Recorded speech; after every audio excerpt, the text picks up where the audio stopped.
YSR Congress party రైతు విభాగం రాష్ట్ర అధ్యక్షుడు రామారావు బాబీ అమలాపురంలోని తన క్యాంప్ కార్యాలయంలో మొక్కజొన్న, పొగాకు రైతులు పడుతున్న ఇబ్బందులపై మీడియాతో మాట్లాడారు. కూటమి ప్రభుత్వం అధికారంలోకి వచ్చినప్పటి నుండి రైతులు పండించిన ఏ పంటకు గిట్టుబాటు ధర లభించలేదని మండిపడ్డారు.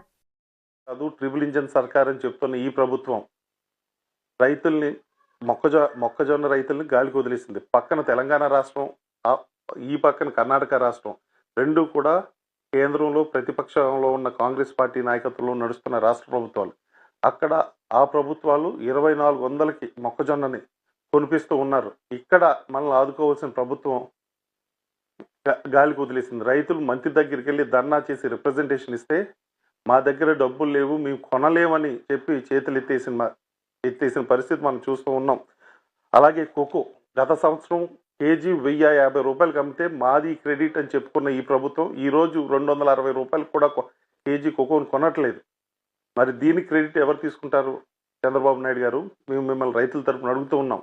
మీరు ఆదుకోవాల్సిన అవసరం ఉంది కదా, మీరు ఎందుకు రైతుల్ని వదిలేసి గాల్లో విహరిస్తున్నారు? అలాగే పొగాకు నిన్న గోపాలపురం నియోజకవర్గంలో దేవరపల్లిలో రైతులు ధర్నా చేశారు. రైతులతో పాటు మేమందరూ వెళ్ళి పాల్గొన్నాం. కనీసం 265 రూపాయలు కూడా కేజీ పొగాకు అక్కడ కొనట్ల. నిరుడు ఇదే సమయంలో 450 రూపాయలు పలికిన కేజీ పొగాకు ఈరోజు 265 రూపాయలు కూడా పలకట్లేదు. వాళ్ళ ఖర్చులు ఇవన్నీ 300 పైన ఖర్చు అవుతుంది. మా వడ్డీ, లీజ్ ఇవన్నీ తీసుకుంటే 350 రూపాయలు మాకు వస్తే మాకేమన్నా గిట్టుబాటు కదా, అయిన ఖర్చులు చేతికి వస్తాయి అనే మాట రైతులు అక్కడ మాట్లాడుతున్నారు.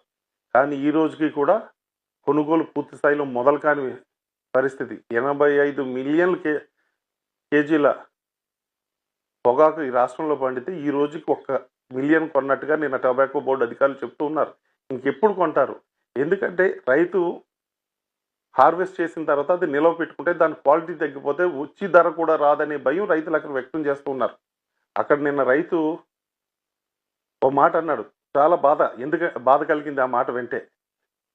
ప్రభుత్వాలు ఇలాంటి క్రైసిస్ సమయంలో మేము ఉన్నాం మీకు అని ముందుగా ధైర్యం చెప్పి, రైతులకి ధైర్యం చెప్పి మీకు అండగా ఉంటామని చెప్పి వాళ్ళు కొనే ప్రయత్నం చేయాలి. లేకపోతే కొనుగోలుల చేత, కంపెనీల చేత కొనిపించే ప్రయత్నం చేయాలి. కానీ నిన్న దేవరపల్లిలో రైతు అన్న మాట ఏమిటంటే 250 రూపాయలు పలుకుతుంది ఈరోజు, యాక్చువల్గా ఇంకా ఎక్కువ పలగాలి. కానీ ప్రభుత్వంలోని కొంతమంది కంపెనీలతో ములాఖాత్ అయ్యి 260 రూపాయలు తక్కువ ధర కంపెనీలు కొనుక్కుంటే వీళ్ళకి కిక్ బ్యాక్స్ రూపంలో కొంత వస్తుందనే మాట మాట్లాడుతున్నాడంటే రైతులకి ప్రభుత్వంపై ఉన్న నమ్మకం కానీ అనుమానం కానీ ఏముందో మనకు తెలుస్తుంది. ఇది చాలా దురదృష్టం. ఆదుకోవాల్సిన ప్రభుత్వాలు. ఎందుకంటే గతంలో జగన్మోహన్ రెడ్డి గారి హయాంలో ఇలాగ ఏ పంట మార్కెట్ ధర కన్నా కింద తక్కువ అమ్మితే గవర్నమెంట్ మార్కెట్ ఇంటర్వెన్షన్ చేసి కొనుగోలు చేసే పరిస్థితి ఉండేది. గతంలో టమాటోని ఎవరూ కొనట్లేదంటే మార్కెటింగ్ శాఖ ప్రభుత్వం తరఫున వేలంలో పాల్గొని టమాటాను కొని చెన్నై, హైదరాబాద్, బెంగళూరు మార్కెట్లో అమ్మిన పరిస్థితి సంఘటనలు కూడా మేము గుర్తు చేస్తున్నాం. కోవిడ్ సమయంలో రైతులు పండించిన పంటకి గ్రామాన్ని వెహికల్స్ తిప్పి డిమాండ్ క్రియేట్ చేసిన పరిస్థితి చూస్తూ ఉన్నాం. మన రాష్ట్రం నుంచి ఇతర రాష్ట్రాలకి దేశవ్యాప్తంగా ప్రత్యేక రైళ్లు ఏర్పాటు చేసి రైతు పండించిన పంటని పంపించి వాటికి రైతులను ఆదుకునే ప్రయత్నం జరిగిన విషయాన్ని మేము గుర్తు చేస్తున్నాం. జగన్మోహన్ రెడ్డి గారు ఏం చేశారో ఒక్కసారి మీరు గమనించండి. మీరు కొత్తగా ఏం చేయక్కర్లా. ఆయన చేసిన విధానాన్ని కొనసాగించి రైతులను ఆదుకునే ప్రయత్నం మీరు చేయమని మిమ్మల్ని కోరుతూ ఉన్నాం. ఈరోజు పొగాకు నిరుడు 450 రూపాయలు అమ్మితే ఈరోజు 266 రూపాయలు మాత్రమే అమ్ముతుందని వాళ్ళు చెప్తూ ఉన్నారు. రైతులకి ఒక పెద్ద భయం ఏంటంటే ప్రతి క్రైసిస్ని ఈ ప్రభుత్వం ఎన్కాష్ చేసుకుంటుంది తన లాభం కోసం అనే అనుమానం రైతులు కలుగుతుంది. ఎందుకంటే నేను ఇప్పుడు చెప్పాను, దేవరపల్లిలో రైతు 250 రూపాయలు కంపెనీలు కొంటుంటే దాని వెనకాల కిక్ బ్యాక్స్ రూపంలో కొంతమంది ఏదో ఆశించి జరుగుతుందన్న మాట మాట్లాడుతున్నారు. ఆ సంఘటనే కాదు, మనం యూరియా విషయంలో చూసాం. రాష్ట్రంలో యూరియా క్రైసిస్ వస్తే రైతులందరూ క్యూలో నిలబడి యూరియా కోసం కష్టపడుతుంటే యూరియాని బ్లాక్ మార్కెట్ చేసి అమ్ముకున్న నాయకులు ఈ ప్రభుత్వంలో ఉన్న సంఘటన విషయం మనందరికీ తెలిసిందే. అలాగే డీజిల్ మొన్న చూసాం 10 రోజుల క్రితం అమరావతి ప్రాంతంలో అధిక ధరకి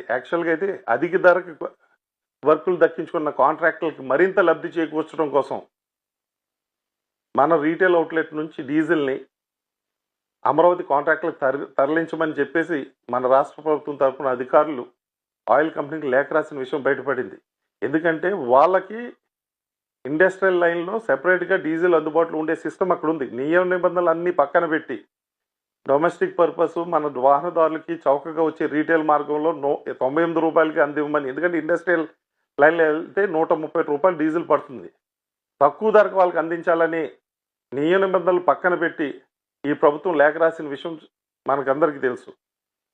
దాన్ని కూడా కాంట్రాక్టులు లబ్ధి చేకూర్చడం కోసం చేసిన ప్రయత్నం. మేము సరే దాంట్లో లబ్ధి, దాని కిక్ బ్యాక్స్ ఇవన్నీ పక్కన పెడితే కాంట్రాక్టుల మీద మీరు అంత ప్రేమ చూపించారే, నియమ నిబంధనలన్నీ పక్కన పెట్టి మీరు కేంద్ర ప్రభుత్వ సంస్థకి లేఖ రాసి